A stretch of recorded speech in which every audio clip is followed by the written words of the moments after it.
nosso Senhor Jesus Cristo esteja com todos vocês. E hoje vamos falar de uma personalidade histórica muito importante para todos nós, acredito que para vocês também é muito importante, que é a figura do Cristo. O Cristo que muitas vezes tem sido deturpado na sua essência ao longo da história e que muitos de nós ainda desconhecemos profundamente essa personalidade de Deus. Mas estamos em busca a cada momento de decifrá-lo. Ainda não conseguimos compreendê-lo em essência. Claro, por conta ainda da nossa própria inferioridade moral, no momento no qual nós nos encontramos. Mas esse mesmo Cristo paciente e amoroso nos aguarda para esse canal, essa direção maior, que é compreendê-lo, que é senti-lo. Porque uma vez senti-lo e uma vez compreendê-lo, nós poderemos fazer por nós aquilo que Ele tanto espera, a cada um segundo as suas obras, como Ele houver dito. E cada um de nós seremos responsabilizados pelas nossas atitudes, tanto para o bem quanto para o mal. Mas diz o Espírito Emmanuel, que foi o mentor do médium Francisco Cândido Xavier, do livro A Caminho da Luz, que reza a tradição do mundo espiritual, que existe uma comunidade de espíritos puros que governam o nosso sistema solar e que nos foi dado conhecer um deles. Qual foi? O Cristo. Então Jesus, que faz parte dessa pleia de espíritos que comandam o nosso sistema solar, foi dado pela misericórdia divina, pelo Pai amoroso, a nós, ovelhas desmalhadas do seu aprisco. Então Jesus, Ele é o governador do nosso homem. Então Ele se preparou há alguns anos para vir à Terra trazer a sua mensagem. E essa preparação Ele teria como contribuição e colaboração nós, apesar de espíritos imperfeitos que todos nós somos, mas Jesus, Ele quis a cooperação individual de cada um de nós. Saberia que a obra que Ele tanto prometera trazer para nós, a mensagem, essa linfa divina que o Pai nos trouxe através do seu amor, saberia que em algum momento na história sofreria deturpações. Nós macularíamos essa mensagem, né, João? Mas mesmo assim, Jesus, Ele persistiu na nossa colaboração. E trouxe no seu Evangelho, se vocês forem lembrar, quem lê o Evangelho, quando Ele traz lá a mensagem que estava no Evangelho, quando Ele convida alguns apóstolos para fazer parte então da sua seara divina, Emmanuel vai comentar a passagem específica onde Ele convida o Levi, o cobrador de impostos, que naquele momento, quando ele estava no seu posto, lá cobrando impostos, dos seus próprios conterrâneos, povo judeu, povo de Israel, Jesus apenas convida-o para seguir. E ele larga tudo e segue Jesus. E naquele momento, Emmanuel vai comentar essa passagem e diz assim, que Jesus não teve a preocupação de saber o histórico de Levi. Se ele era uma pessoa ruim, se ele era uma pessoa que faltava para a verdade às vezes, se ele era uma pessoa que não tinha um compromisso tal, ele o chamou para a sua seara. Sabia, claro, como governador do nosso orbe, conhecedor de todos nós, porque diz também o Espírito Emmanuel, que Jesus conhece nominalmente todos nós. Então fiquem felizes com isso, porque Jesus conhece todos nós pelos nossos nomes, e conhece integralmente. E quando ele chamou Levi, ele então queria-o para a sua seara divina, para que ele pudesse então namorar com ele e pregar e levar essa boa nova que ele trouxera, essa mensagem então de religação, de união novamente com o Criador, porque nós saímos e nos afastamos da casa paterna e precisaremos então retornar para ela. Então, diz Emmanuel lá no livro A Caminho da Luz, que dos espíritos degradados na terra foram os hebreus, que constituíram a raça mais forte, mais homogênea, mantendo seus caracteres através de todas as mutações ao longo do tempo. Esse povo hebreu, que vai dar surgimento ali, o povo judeu, eles se mantiveram intactos, segundo Emmanuel, na sua cultura, porque o povo hebreu era o único da época que cultuava o Deus único.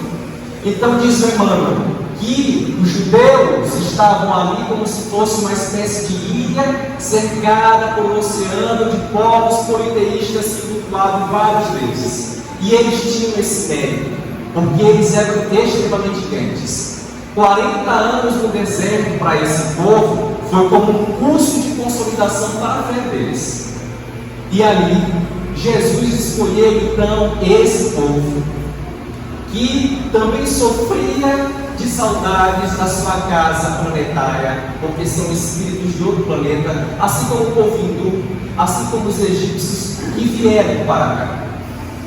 Mas, se ao mesmo tempo, esse mesmo povo, que tinha o mérito de cultuar o Deus único, enquanto os povos antigos, como os egípcios e os hindus, por exemplo, cultuavam vários deuses, eles também tinham seus defeitos. Esse povo adorava impor a sua aristocracia espiritual, a sua vaidade. Eram extremamente orgulhosos. E por isso, nós poderíamos então perguntar e indagar: por que o Cristo escolheria essa raça, esse povo, para então ser aqueles que deveriam receber primeiramente a mensagem divina, já que eles eram extremamente orgulhosos? E aí diz Emmanuel que sim, apesar deles serem extremamente arrogantes, exclusivistas, e não tinham comunhão e abnegação para com os outros povos, que conviviam também ali perto, ou então em países próximos, eles eram então escolhidos pelo Cristo, mas eles também tinham então esse dever em contribuir para a mensagem divina, porque muito se irá cobrar daqueles que muito receberam, não é verdade? Jesus já houvera nos dito isso. Então, meus amigos, o povo judeu que se mantinha ali de uma certa forma, se sentindo oprimido pelo império e pela águia romana, havia se passado 400 anos que eles não recebiam a mensagem do alto. Havia um grande silêncio para aquele povo. E eles tinham carência dessa necessidade de comunhão no alto. Mas eles, ao longo desse tempo, onde ficaram sob o domínio de Roma, onde a história nos diz que Roma teve o seu maior esplendor naquele momento, e estão cegados em paixões inferiores do mesmo povo judeu. Mas é nesse mesmo pano de fundo de sofrimento que nós recebemos ali com esses povos que nasce Jesus. Eles acreditavam que o Messias, segundo as velhas Escrituras, viria para os libertar então daquela opressão vivida por Roma. Mas a sua visão do Messias era totalmente contrária àquilo que o Cristo era. Esperavam que o Cristo viesse no seu carro magnificente de glórias divinas. Esperavam que o próprio Cristo dilacerasse todos os reis do mundo. Eles esperavam então que o Cristo viesse nos seus tronos de anjos do céu para a terra, para trazer então o poder de tanto que eles careciam dessa necessidade de se impor. E ainda hoje não é assim.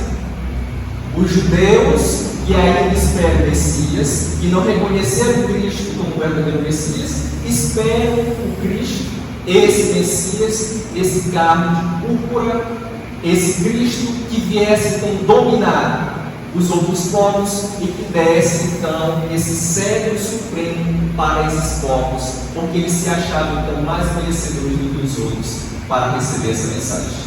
E nós também, muitos de nós que nos dizemos cristãos, também esperamos o Cristo dessa forma. Queremos esse Cristo ovacionado, esse Cristo que viesse e destruiria uns e colocasse outros em estado de superioridade. Ainda carregamos um Cristo partidário, aquele que favorece os meus e aquele que destrói aqueles que são diferentes de mim. É ou não é? Mas o Cristo se manteve na sua mensagem divina e come, porque ele deveria trazer a mensagem do Pai e essa mensagem deveria então permanecer intacta e sublime. E aí diz Amélia Rodrigues que a história da Boa Nova é a epopeia do homem atormentado, buscando as fontes inexauríveis da divina misericórdia e recebendo a língua refrescante da paz que ele vem sorvendo lentamente através dos últimos milênios. Por enquanto, condicionado às circunstâncias da própria necessidade, não tem sabido valer esse grau do vaziame, asseado, e todos esses vaziames impregnados de sujidades que impedem a absorção total e unificadora. Olha que maravilha! Amélia Rodrigues está nos dizendo que nós absorvemos gradativamente essa grande língua, essa mensagem divina, mas ainda pegamos essa mensagem do Cristo e colocamos em vaziame escuro. Esse vaziame é o material que ela se refere? Não. Qual é o vaziame? O grau que precisa ser asseado, mas não é ainda. É o vaziame, é o coração. Porque Jesus dissera que ele viera para que ele instaurasse o reino de Deus aonde? No coração do homem. Mas ainda nós permanecemos com esse coração maculado e precisamos então extirpar esses miasmas, extirpar essa inferioridade que ainda que seja dentro de nós. Então Jesus, na tradição chamado de Eixua, filho de José e filho de Maria, veio para o nosso orbe, para o nosso planeta, a fim de colocar em prática a sua mensagem, a fim de contribuir para o avanço da humanidade.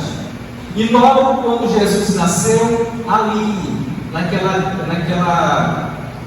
gruta de calcário, onde muitos rebanhos eram colocados ali com seus pastores, e é ali que ele se encontrava com sua mãe, que havia dado à luz, havia 3 reis magos contados pelo Evangelho, que vieram então testificar o nascimento do Salvador da humanidade.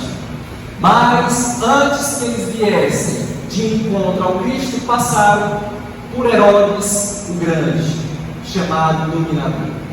E disseram para Herodes que eles vieram de uma pátria longínqua para testificar então aquele que seria o grande Salvador, o Rei da humanidade.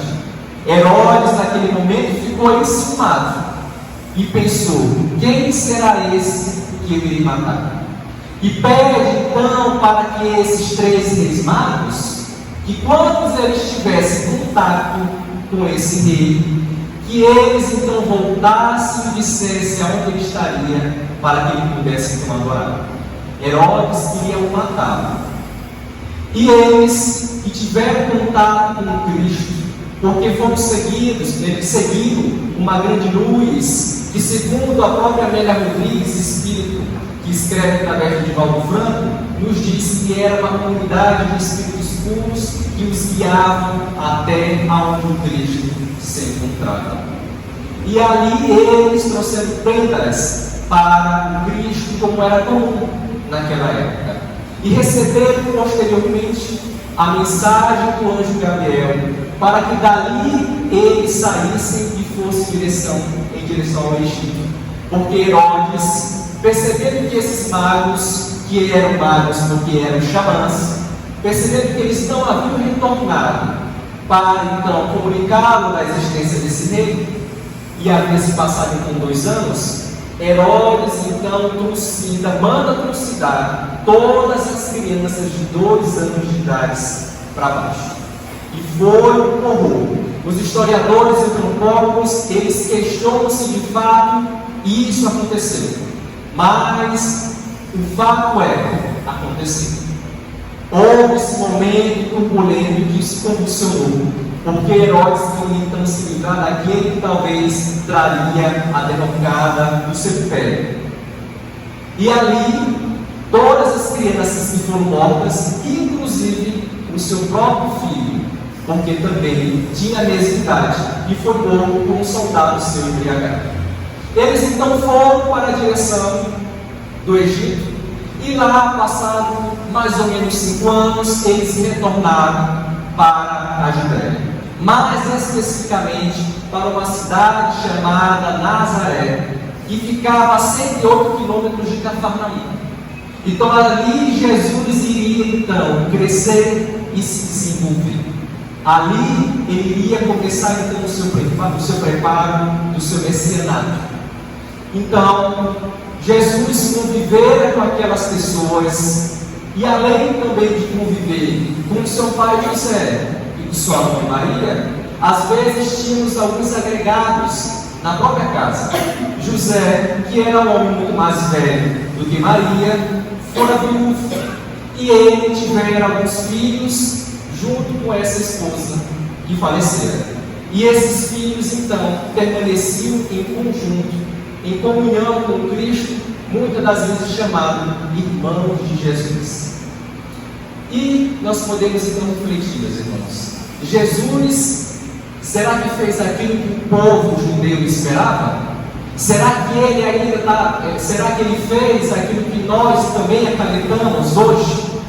Porque muitos de nós, dentro da nossa inferioridade, da nossa pequenez de entendimento, buscamos e achamos que esse Cristo vem de tal forma apenas sanar a nossa vontade íntima, a nosso bel prazer.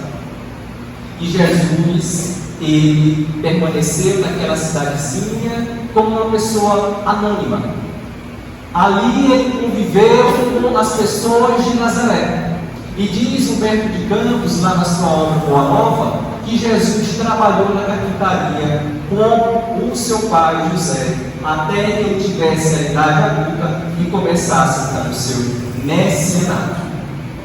Mas há alguns rumores na história de que esse período em que Jesus era criança e adolescente, antes do seu messianato, ele então estava vagando por outras cidades, estava aprendendo com os outros povos, principalmente um povo chamado Essênio. Esse povo que era dissidente ali dos judeus. Por que eles eram dissidentes dos judeus? Porque eles começaram a perceber, eles também eram devotos e consagravam ao Deus único, né? Mas eles perceberam que então ali os judeus começaram a se corromper. Perceberam que esse povo judeu então estava maculando a mensagem divina, estava deturpando a mensagem de Cristo. E eles começaram então a se afastar e criaram essa dissidência. E o próprio povo judeu olhava para esses essênios com temeridade. Por quê? Porque eles começaram a impor a eles mesmos uma vida muito pulcra, ou seja, uma vida muito correta, de acordo com o mandamento divino, o mandamento de Jeová. Então esses mesmos povos essênios, que ali no quadro Deus único, começaram então a se afastar dessa sociedade e foram viver ali ao norte da região de Israel, entre climas áridos, vivendo entre pessoas humildes, e eles se alimentavam de gafanhotos e de mel, assim também como se alimentava o João Batista, que também eles sim tiveram contato com esses povos. Mas, segundo essas tradições, esses pensamentos, Jesus então estava todo esse momento aprendendo com esse povo essênio, o que não é verdade. Quem vem nos esclarecer é a Adélia Rodrigues e o próprio Emmanuel lá no livro A Caminho da Luz, de que Jesus nunca estivera por muito tempo com esse povo, mas teve sim contato com eles, apenas uma vez. Por quê? Porque, como eu disse para vocês, o povo judeu tinha méritos. Eles eram ardorosos, tinham a sua fé, passaram por esse curso de iniciação no deserto, como eu era dito, estavam ali cultuando de fato um Deus único, mas eles, como eles viviam as suas paixões, extorcergavam dessas suas paixões primitivas, ainda pecando também em erros deprimentes, esse povo sempre se manteve, como eu disse, puro, correto, todo o tempo aguardando esse mesmo Messias para ele. Então Jesus, ele foi em direção a esse povo em primeiro lugar, para que a sua mensagem fosse para eles recebida em primeiro lugar, porque eles tiveram a sua vida de uma certa forma casta, no sentido positivo, não no sentido negativo da castidade, mas se eximiram do mundo de alguma forma, da inferioridade do mundo, para viver em comunhão com Deus. E aí eles sim receberam a primeira mensagem divina, que foi a boa nova. Mas Jesus apenas estivera uma vez com esse povo, e logo em diante partira em direção à Galileia, para então esparcir a sua mensagem divina. Eu estou falando muito rápido, não, né? Está dando para pegar a essência, né? Aí, meus irmãos, podemos então falar e objetar um pouquinho. Que reino é esse que Jesus viera trazer? Que reino é esse tão esperado e ainda por nós hoje é tão esperado? Nós falamos desse reino divino, desse reino dos céus, ainda não leio o slide, tá? Preste atenção em mim. Nós queremos então entender melhor o que é esse reino. E Jesus esmiuçou para nós, Ele não deixou vago para nós. Ele trouxe essa verdadeira mensagem e Ele esmiuçou. E aí quem nos diz isso está lá no livro, lá, Contos e Contos, do Humberto de Campos, Espírito. E ele então diz que Jesus se encontrava na casa de Arão Curtidor, em colóquio com Zacarias. E aí Jesus discorre sobre o reino de Deus. E aí eu quero dizer para vocês, abrindo um parênteses aqui, nós temos nessa mensagem divina que ele vai explicar o verdadeiro reino dos céus, o reino de Deus na terra, de que de fato é o socialismo puro na sua essência. Hoje nós ouvimos falar muito em comunismo e socialismo, né? Nós não entendemos o que é comunismo e o que é socialismo, não entendemos aqueles que começaram a falar do socialismo, Karl Marx, Engels e todos os outros seus seguidores que começaram então a falar dessas ideias. E hoje, quando se fala no Brasil do socialismo e comunismo, a gente tem e fica com medo. Mas ainda assim, é para ter medo esse socialismo, porque deturpado de fato na sua essência. Karl Marx, esse grande filósofo, como teve contato nas esferas superiores com essa mensagem divina, porque ele tivera, ele na sua inferioridade de homem, quando encarnado, ao escrever então essa futura sociedade que deveria desejar, ele não trouxe da forma perfeita. E todos os seus seguidores também não o trouxeram. Fizeram a mesma coisa que fizeram com a mensagem divina, deturpado. E aqui então quero dizer para você, Jesus é esse verdadeiro socialista, mas esse socialista não partidário. Olha o que ele diz aqui: o reino de Deus será por fim a vitória do bem e do domínio dos homens. E aí ele diz o que irá acontecer quando esse reino de Deus estiver presente nos corações dos homens. Os filhos de todos os povos andarão vinculados uns aos outros através do amor mútuo. Então não vai ser uma sociedade, um país que vai ter o poderio total e vai subjugar os outros povos. Todos os povos andarão vinculados juntos. As guerras terão desaparecido, arredadas da memória com as pesadelos que um dia relegam aos princípios da noite. ninguém se lembrará de exigir o supérfluo e nem se esquecerá de prover os semelhantes do necessário. Todos nós viveremos em comunhão. Todos aqueles que passarem por nós e estiverem carentes, necessitados de ajuda, nós não vamos fazer como nós fazemos hoje. Damos as costas, né? Viramos, ou então quando alguém bate na nossa porta, a gente tem alimento em casa e diz que não tem.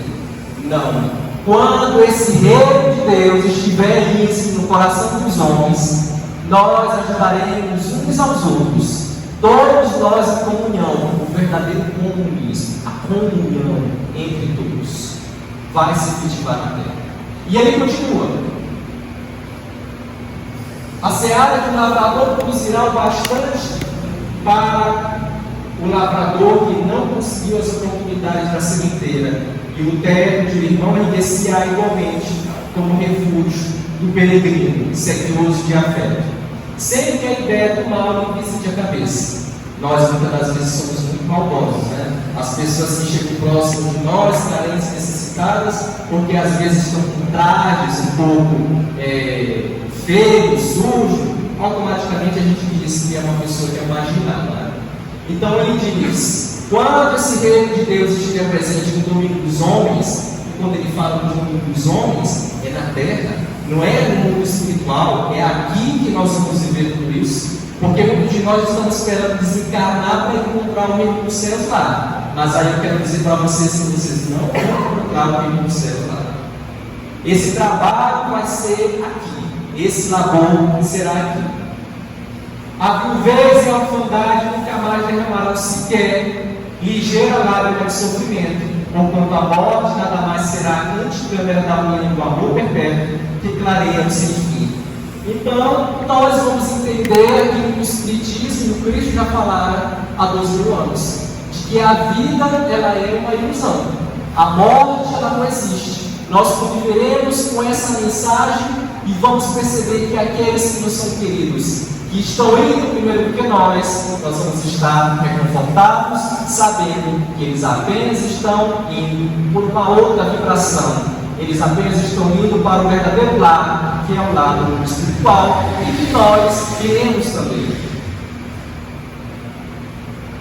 Os enfermos, por mais aparentemente desvalidos, acharam bem repousante, e as moléstias do corpo deixaram-se monstros que espreitam a moradia terrestre para significar simplesmente notícias breves das leis naturais do arcabouço das plantas. Isso é mais um texto que eu não vou me alongar muito para não deixar vocês entediados. A inveja e o egoísmo não mais existirão, visto que ninguém desejará para os outros aquilo que não aguarda em favor de si mesmo. Frutos substanciosos penderão nas estradas, oferecendo-se à fome do viajor, sem pedir nada mais que uma prece de gratidão à vontade do Pai. Uma vez que todas as criaturas alentaram consigo o anseio de construir o céu na terra que o todo misericordioso lhe entregou.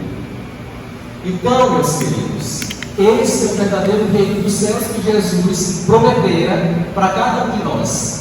Mas ela é um trabalho individual e ao mesmo tempo coletivo, mas primeiramente individual. É no coração de cada um de nós que nós devemos então cultivar esse reino. E não esperar glórias efêmeras que passam. Não esperar crescer na vida apenas materialmente, porque não só de pão viverá o homem, já houvera dito esse grande mestre. Aí eu me recordo rapidamente de uma passagem dita também pelo Espírito Berto de Campos, João, que é a passagem que ele denomina como Simeão e Jesus. Que Simeão, que era um velho patriarca, um homem muito justo e temente a Deus, que se encontrara ali no templo de Jerusalém, e Jesus na época era criança e estava ali em presença dos seus pais, Maria e José. Ele pega Jesus pelos braços, então indaga emocionalmente: querido menino, divino menino, por que tu escolheste a manjedoura simples para vir ao mundo? Por que tu não escolheste o trono dos senhores romanos, para que tu viesse então trazer a mensagem daquele que é o nosso Pai Supremo? Por que tu não vestistes a toga dos magistrados dessa época, para que tu tenha vozes, para poder lutar em favor de todos nós, pobres, humildes e justos? Porque tu não te valeu da casa de Moisés, como Moisés, que se valeu do prestígio da casa do faraó, para que viesse ao mundo também trazer a sua mensagem. E aí diz Humberto de Campos que Jesus apenas levanta a sua destra, a sua mão direita, e começa a bater naquele peito velho que um dia iria para o sepulcro. E diz novamente Humberto de Campos que só depois que Simeão desencarnou é que ele foi entender que Jesus não houvera deixado sem resposta. É que Jesus, naquele seu gesto silencioso, simples, ele havia demonstrado que o reino de Deus, essa obra que ele viera trazer para a terra, ela não deveria se concretizar nas operações humanas frágeis, nessas instituições humanas frágeis, mas sim no coração, no íntimo de cada um de nós. Vocês conseguem compreender isso? O que nós estamos fazendo então com esse reino? Que está aqui dentro de nós, basta que nós possamos ter a audácia e a coragem de desbravar esse mesmo reino, que nós não temos essa coragem. Nós estamos ainda esperando esse Cristo voltar, e ele já voltou. A mensagem do Consolador prometido, que ele houvera prometido, está lá no seu Evangelho. Ele então enviou para todos nós, e se encontra na terra, mas nós ainda não sabemos dar o devido valor a esse Consolador, assim como nós também não temos valor a esse mesmo Cristo que conviveu conosco há 12 anos. Mas, em adiante, nós recebemos também, eu vou trazer aqui o Humberto de Campos, que Humberto de Campos vai escrever uma obra belíssima. Não sei se vocês já leram, mas se não leram, comprem o livro e vão ler, que é muito bom, que é Brasil, coração do mundo, pátria do Evangelho. E diz Humberto de Campos, juntamente com Emmanuel, lá no prefácio, que todos os países da época passada tiveram seu momento alto. A França, a Inglaterra, a Espanha, todos esses países tiveram seu momento alto na história da humanidade. E que o Brasil teria também o seu momento, mas não marcado por essas glórias efêmeras e materialistas, mas por esse esplendor espiritual que aqui deveria vicejar. Então diz Humberto de Campos que Jesus resolveu novamente visitar o nosso planeta, ali por volta do segundo quartel do século XV, e ele olhou então a defeição da sua mensagem, sentiu entristecido, porque percebeu que nós não havíamos compreendido. A Europa estava em guerra com as cruzadas, e nós estávamos querendo palmilhar aqueles caminhos do Senhor, porque essa foi a ideia colocada por eles. Queremos então esse caminho do Senhor, e não perceberam que existe apenas um caminho. E nessa ideia de querer palmilhar esse caminho e defender esse caminho para uma coisa tão boba, para o que eles chamam de Santo Sepulcro, que fica ali no Oriente Médio, para defender um túmulo velho, enquanto que a verdadeira mensagem era colocada para escanteio. E aí, de todas essas mensagens que o Espírito Humberto de Campos vai nos trazer nesse livro, tem uma coisa que eu gosto muito, uma coisa que ele fala, e que eu gosto para rebater algumas pessoas que dizem assim: Brasil, coração do mundo. Mas o Brasil que é hoje, que nós temos essa política suja, essa corrupção, esse presidente que só causa decepção, e a gente acredita que de fato aqui o Evangelho vai resplandecer, porque o Humberto de Campos haverá dito que Jesus transplantou a sua árvore magnânima do seu Evangelho para cá. E foi sim transplantado. Jesus, que já percebia que essas guerras religiosas, pueris e iriam ocorrer ao longo do tempo, percebeu que naquele momento, em algum momento da história, esses povos iriam se digladiar. Então deveria ter uma terra aonde a sua mensagem deveria fluir pura para os corações dos homens. E aí as pessoas rebatem: isso é bobagem. Eu li esse livro, achei uma utopia. É uma grande bobagem. E aí eu me lembro que ele diz assim, para o Espírito Ismael, que é como se fosse o nosso presidente do plano espiritual.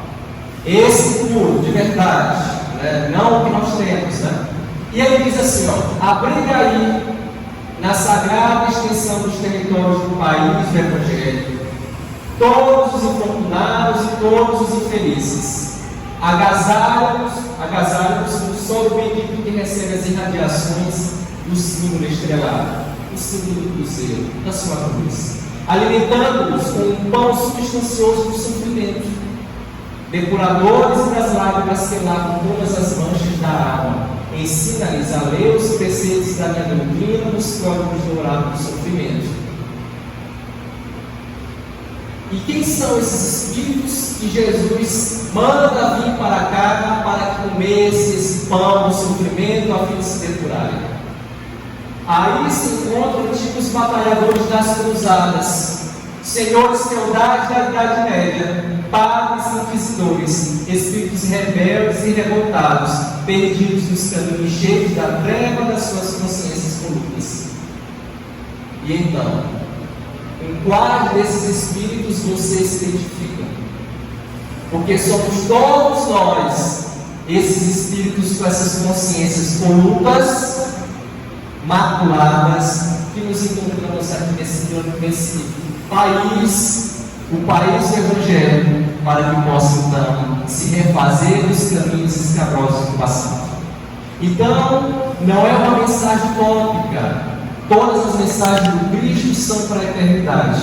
E todas as suas mensagens que estão presentes no Evangelho se concretizaram. E este também um dia se concretizará, onde o Brasil será referência, não na sua extensão geográfica, nem no seu poderio material, mas será referência dessa irmandade espiritual que vai desejar aqui e esparcir para os demais povos carentes dessa necessidade, dessa cultura espiritual. Então, meus irmãos, já indo para o fim da nossa palestra de hoje, nós falamos então que Jesus é esse governador. E nós somos os seus filhos, ovelhas desmalhadas, que estamos aí perdidos no mundo, querendo então que esse grande pastor nos direcione. Mas ainda permanecemos para lá e para cá, como um próprio vento, né?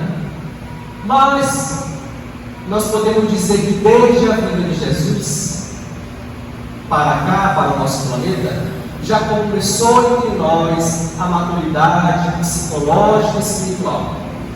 A mensagem divina, ela está se encaminhando para chegar no seu momento áureo, para poder florescer dentro de cada um de nós. E quando eu digo que Jesus é o governador da terra, eu me lembro de um pequenino texto da benfeitora Joana de Ângeles, que se encontra presente lá no livro Florações Evangélicas. Esse livro maravilhoso que eu li uma única vez e marcou profundamente. E ela diz mais ou menos assim, nessas palavras: que quem o visse Jesus em extremo abandono, dilacerado e esquecido, com os braços rasgados em duas traves lúcidas, o coração lancetado, o olhar baço pelas lágrimas de sangue e a coroa de espinhos infectos, João, na cabeça sublime, não diria que ele era o governador da terra, e que por amor trocara as estrelas mutilantes pelas sombras do mundo, a fim de tornar-se para os tristes e confiantes, os sofridos e amantes, uma via láctea de amor pelos mundos do infinito. Então, meus irmãos, que nós saibamos palmilhar os caminhos que Jesus palmilhou, porque são esses caminhos que nos levará a esse verdadeiro reino dos céus, esse reino que está dentro de cada um de nós, esperando que nós então desabrochemos, que nós possamos então seguir essa estrada, Porque há muitas estradas por aí, estradas curtas que levam ao suicídio, que levam à corrupção, estradas largas que levam à violência de todo porte, mas existe apenas uma única estrada que leva à felicidade integral para com Cristo. Muito obrigado. Fiquem todos com a paz de Deus.